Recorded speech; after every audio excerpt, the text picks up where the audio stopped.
Freedom ಪಾರ್ಕ್ನಲ್ಲಿ ಕರ್ನಾಟಕ ರಾಜ್ಯ ಬಲಗೈ ಸಮುದಾಯಗಳ ಒಕ್ಕೂಟ ವತಿಯಿಂದ ಒಳ ಮೀಸಲಾತಿ ರಹಿತ ಹಳೆ ಮೀಸಲಾತಿಯ ಜಾರಿಗಾಗಿ ಒತ್ತಾಯಿಸಿ ಬೃಹತ್ ಪ್ರತಿಭಟನಾ ಸಮಾವೇಶ. ಭಾರತದ ಸರ್ವೋಚ್ಚ ನ್ಯಾಯಾಲಯವು ದಿನಾಂಕ 01.08 2024 ರಂದು ಒಳಮೀಸಲಾತಿಯನ್ನು ನೀಡಲು ಆಯಾ ರಾಜ್ಯಗಳಿಗೆ ಅಧಿಕಾರವಿದೆ ಎಂದು ತೀರ್ಪು ನೀಡಿದ್ದು, ಪರಿಶಿಷ್ಟ ಜಾತಿಯಲ್ಲಿ ಬರುವ ಎಲ್ಲಾ ಉಪಜಾತಿಗಳಿಗೂ ಸೂಕ್ತ ಪ್ರಾತಿನಿಧ್ಯ ಸಿಗದ ಬಗ್ಗೆ ಖಚಿತವಾದ ಅಂಕಿಅಂಶಗಳ ವರದಿ ಆಧಾರದ ಮೇಲೆ ಹಾಗೂ ಅಗತ್ಯವಾದ ಪೂರ್ಣ ಅಂಕಿ ಅಂಶಗಳನ್ನು ಪಡೆದು ಒಳಮೀಸಲಾತಿ ನೀಡಬಹುದೆಂದು, ಆದರೆ ಅನುಕೂಲ ಸಿಂಧು ರಾಜಕೀಯಕ್ಕಾಗಿ ಮನಸ್ಸಿಗೆ ಬಂದಂತೆ ಒಳಮೀಸಲಾತಿ ನೀಡಲಾಗದು ಎಂದು ರಾಜ್ಯ ಸರ್ಕಾರಗಳು ಮಾಡುವ ಮೀಸಲಾತಿ ವರ್ಗೀಕರಣವು ನ್ಯಾಯಾಂಗದ ಪುನರ್ ಪರಿಶೀಲನೆಗೆ ಒಳಪಟ್ಟಿರುತ್ತದೆ ಎಂದು ತೀರ್ಪಿನಲ್ಲಿ ಸ್ಪಷ್ಟಪಡಿಸಿದೆ. ಸದರಿ ತೀರ್ಪಿನನ್ವಯ ಕರ್ನಾಟಕ ಸರ್ಕಾರವು ನ್ಯಾಯಮೂರ್ತಿ ನಾಗಮೋಹನ್ ದಾಸ್ ರವರ ಅಧ್ಯಕ್ಷತೆಯಲ್ಲಿ ಒಳಮೀಸಲಾತಿ ಏಕಸದಸ್ಯ ವಿಚಾರಣಾ ಆಯೋಗವನ್ನು ನೇಮಕ ಮಾಡಿ ಸಮೀಕ್ಷೆ ನಡೆಸಿ ವರದಿಯನ್ನು ದಿನಾಂಕ 04.08/2025 ರಂದು ಪಡೆದು ದಿನಾಂಕ 18.08/2025 ರಂದು ಸಚಿವ ಸಂಪುಟದಲ್ಲಿ ನಿರ್ಣಯ ಕೈಗೊಂಡು ದಿನಾಂಕ 03.09/2025 ರಂದು ನೇರ ನೇಮಕಾತಿಗೆ ಸಂಬಂಧಿಸಿದಂತೆ ಹೊರಡಿಸಿರುವ ಆದೇಶವು ಪರಿಶಿಷ್ಟ ಜಾತಿ ಬಲಗೈ ಸಮುದಾಯಕ್ಕೆ ಮರಣ ಶಾಸನವಾಗಿದೆ. ನ್ಯಾಯಮೂರ್ತಿ ನಾಗಮೋಹನ್ ದಾಸ್ ರವರು ಸಮೀಕ್ಷೆಯನ್ನು ಪೂರ್ಣ ಪ್ರಮಾಣದಲ್ಲಿ ನಡೆಸದೆ, ಸರ್ವೋಚ್ಚ ನ್ಯಾಯಾಲಯದ ಆದೇಶದಂತೆ ಅಗತ್ಯ ಅಂಕಿಅಂಶಗಳನ್ನು ಕ್ರೋಢೀಕರಿಸದೆ ಒಂದು ಜಾತಿಯನ್ನು ಓಲೈಸಲು ಪರಿಶಿಷ್ಟ ಜಾತಿಯ ಬಲಗೈ ಸಮುದಾಯದ ಜನಸಂಖ್ಯೆಯನ್ನು 04 ಭಾಗಗಳಾಗಿ ವಿಂಗಡಿಸಿ 38 ಲಕ್ಷ ಬಲಗೈ ಸಮುದಾಯದ ಜನಸಂಖ್ಯೆಯನ್ನು ಅಲೆಮಾರಿ ಗುಂಪಿಗೆ, 2,58,915 ಜನಸಂಖ್ಯೆಯನ್ನು ಮಾದಿಗರ ಗುಂಪಿಗೆ, ಸರ್ಕಾರದ ನಿಬಂಧನೆಗಳಿಗೆ ವಿರುದ್ಧವಾಗಿ 4,74,954 ಜನರನ್ನು ಆದಿ ಕರ್ನಾಟಕ, ಆದಿ ದ್ರಾವಿಡ ಹಾಗೂ ಆದಿ ಆಂಧ್ರಗಳೆಂದು ವಿಂಗಡಿಸಿ 1% ಮೀಸಲಾತಿ ನಿಗದಿಪಡಿಸಲು ಶಿಫಾರಸು ಮಾಡಿರುವುದಲ್ಲದೆ, ಜನರಲ್ ಮೆರಿಟ್ನಲ್ಲಿ ನೇಮಕವಾಗಿರುವ ಪರಿಶಿಷ್ಟ ಜಾತಿಯ ಬಲಗೈ ಸಮುದಾಯದ ನೌಕರರನ್ನು ಒಟ್ಟಾರೆ ಸಂಖ್ಯೆಯಲ್ಲಿ ಪರಿಗಣಿಸಿರುವುದಲ್ಲದೆ, ಸಾಮಾನ್ಯ ಸ್ಥಾನಗಳಲ್ಲಿ ಗೆದ್ದಿರುವ ಜನಪ್ರತಿನಿಧಿಗಳನ್ನು ಬಲಗೈ ಜನಪ್ರತಿನಿಧಿಗಳ ಒಟ್ಟಾರೆ ಸಂಖ್ಯೆಯಲ್ಲಿ ಪರಿಗಣಿಸಿ ದುರುದ್ದೇಶಪೂರಿತವಾದ ಪಕ್ಷಪಾತದಿಂದ ಕೂಡಿದ ವರದಿಯನ್ನು ಸಿದ್ಧಪಡಿಸಿ ಚೆನ್ನಾಗಿ ಉಂಡವರು ತ್ಯಾಗ ಮಾಡಬೇಕು ಎಂದು ಉದ್ದೇಶಪೂರ್ವಕವಾಗಿಯೇ ಬಲಗೈ ಸಮುದಾಯಕ್ಕೆ ಯಾವುದೇ ಮೀಸಲಾತಿ ಸೌಲಭ್ಯ ದೊರೆಯದಂತೆ ವರದಿ ನೀಡಿರುತ್ತಾರೆ.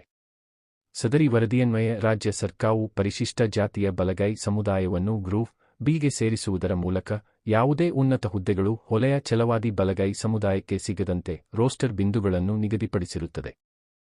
ರಾಜ್ಯ ಸರ್ಕಾರವು 17+7 ಮೀಸಲಾತಿ ಪ್ರಮಾಣಕ್ಕೆ ರಾಜ್ಯ ಉಚ್ಚ ನ್ಯಾಯಾಲಯವು ತಡೆಯಾಜ್ಞೆ ನೀಡಿದ್ದು, ಸಾಮಾನ್ಯ ವರ್ಗದವರು ನೇಮಕಾತಿ ಪ್ರಕ್ರಿಯೆಯನ್ನು ಕೈಗೊಳ್ಳಬೇಕೆಂದು ಹೋರಾಟ ರೂಪಿಸಿದ ಹಿನ್ನೆಲೆಯಲ್ಲಿ ದಿನಾಂಕ 27.02/2026 ರಂದು 1,543 ಪ್ರಮಾಣದಲ್ಲಿ ಒಳಮೀಸಲಾತಿ ರಹಿತ ನೇಮಕ ಮಾಡಲು ಆದೇಶ ಹೊರಡಿಸಿ ಗೆಜೆಟ್ನಲ್ಲಿ ಪ್ರಕಟಿಸಿರುತ್ತದೆ.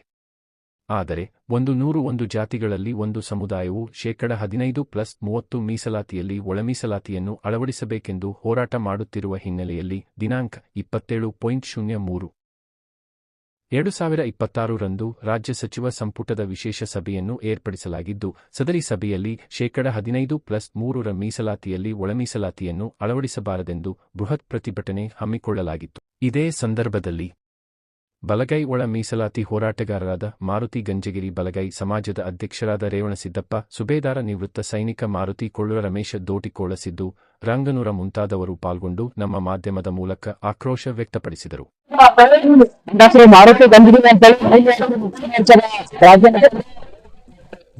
ಸಂವಿಧಾನದ ಬೆಂಗಳೂರಿನ ಸ್ವತಂತ್ರ ಉದ್ಯಾನವನದಲ್ಲಿ ನಡೆಯತಕ್ಕಂಥ ರಾಜ್ಯದ ವಿವಿಧ ಮೂಲಗಳಿಂದ ಅನೇಕ ಜನರು ಆಗಮಿಸುತ್ತಿದ್ದು, ನಮ್ಮ ಕಲಬುರಗಿ ಜಿಲ್ಲೆ ಚಿಂಚೋಳಿ ತಾಲೂಕಿನ ಸುಮಾರು 100 ಕಾರ್ಯಕರ್ತರನ್ನು ಆಗಮಿಸಿ ಬ್ಯಾನರನ್ನು ಹಿಡಿದುಕೊಂಡು ಒಳಗೆ ಸ್ವತಂತ್ರ ಉದ್ಯಾನವನದಲ್ಲಿ ಪ್ರವೇಶ ಮಾಡಬೇಕಂತೆ ಮೀಸಲಾತಿ ಹೋರಾಟ ಜಯವಾಗಲಿ ಅಂತ ಮಾಡ್ತಿದ್ದೆವು. ಅದರಿಂದ ಪೊಲೀಸ್ ಇಲಾಖೆಯವರು ಬಂದು ನಮಗೆ 15 ಜನರು ಒಳಗೊಂಡು ಸುಮಾರು 1 ಗಂಟೆಗಳ ಕಾಲ ಹಾಕಿದ್ರು. ಅವಾಗ ನಾವು ಮಾಧ್ಯಮ ಮಿತ್ರರಿಗೆ ಮತ್ತು ಈ ಹೋರಾಟದ ಮುಖಂಡತೆಯನ್ನು ವಹಿಸಿರುವಂತಹ ಮಾನ್ಯ ಧ್ಯಾನ್ ಪ್ರಕಾಶ್ ಸ್ವಾಮೀಜಿಯವರಿಗೆ ದೂರವಾಣಿ ಕರೆ ಮೂಲಕ ಮಾತನಾಡುವಂತದ್ದನ್ನ ಆಲಿಸಿದ ಪೊಲೀಸ್ ಇಲಾಖೆಯವರು ಬಂದು ನಮ್ಮನ್ನ ಬಿಡುಗಡೆ ಮಾಡ್ತಾರ.